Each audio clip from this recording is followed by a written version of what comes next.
আপনি কি জানেন অগ্নিকুণ্ডে আহুতি দেওয়ার সময় আমরা কেন সাহা বলি? যদি আপনি এই একটি শব্দ উচ্চারণ না করেন তাহলে স্বয়ং ত্রিদেবতারাও আপনার আহুতি গ্রহণ করতে পারেন না। সর্বোপরি এই দেবী সাহাকে, যাকে ছাড়া সমগ্র স্বর্গ অনাহারে মরতে বসেছিল। এটা ছিল সেই সময় যখন এই বিশ্বব্রহ্মাণ্ড সবে সৃষ্টি হচ্ছিল।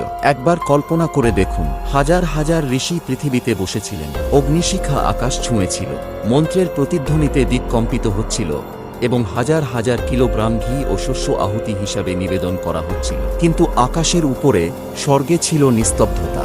দেবরাজ ইন্দ্রের মুকুট নত হয়েছিল, দেবতাদের মুখের উজ্জ্বল আভা ছাই হয়ে যাচ্ছিল। পৃথিবী থেকে নিবেদিত লক্ষ লক্ষ আহুতির একটি কণাও দেবতাদের মুখে পৌঁছাচ্ছিল না। খাদ্য ও শক্তি ছাড়া দেবতারা কষ্ট পেতে শুরু করলেন। তাদের শক্তি হ্রাস পেতে লাগল এবং ভয়ঙ্কর অসুরেরা স্বর্গকে ঘিরে ধরতে শুরু করল। মনে হচ্ছিল যেন দেবতাদের বিনাশ নিশ্চিত। ক্ষুধায় কাঁপতে কাঁপতে ও আর্তনাদ করতে করতে দেবতারা ত্রিমূর্তির কাছে ছুটে গেলেন। তাদের চোখে জল ভরে উঠল। প্রভু, পৃথিবীতে আগুন জ্বলছে, মানুষ তাদের সর্বস্ব অপচয় করছে, কিন্তু কেন আমরা অনাহারে থাকছি?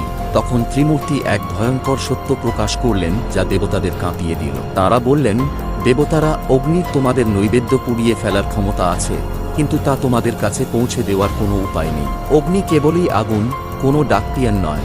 এখন কেবল একটাই পথ ছিল।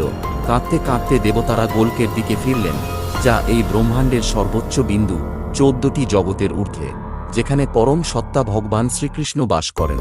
অশ্রুজ্জ্বল চোখে ক্ষুধার্ত ও তৃষ্ণার্ত দেবতারা সেই আদিশক্তির মহা আরাধনা শুরু করলেন। তাদের আর্তনাদ গোলকে পৌঁছাল এবং তারপর গোলকের অসীম শক্তি থেকে এমন এক প্রচণ্ড বিস্ফোরণ ঘটল যে আকাশও আলোকিত হয়ে গেল। সেই পরম জ্যোতি থেকে এক পরম দীপ্তিময়ী ও প্রেমময়ী দেবীর জন্ম হয়েছিল, দেবী সাহা, যিনি সাক্ষাৎ দেবত্বের প্রতিমূর্তি।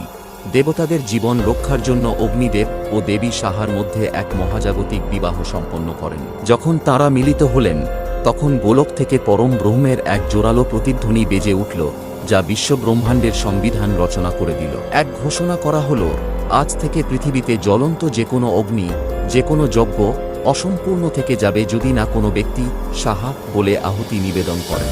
সাহা কোনো সাধারণ শব্দ নয়, এটি সেই প্রেমময়ী মায়ের প্রতীক, যিনি অগ্নিতে প্রজ্বলিত খাদ্য নিজের শাড়িতে লুকিয়ে রেখে দেবতাদেরকে এক গ্রাসের মতো সরাসরি খাইয়ে দেন। এটি স্বর্গে প্রবেশের একমাত্র পাসওয়ার্ড। এটি ছাড়া দেবতারা আজও ক্ষুধার্ত থাকতেন।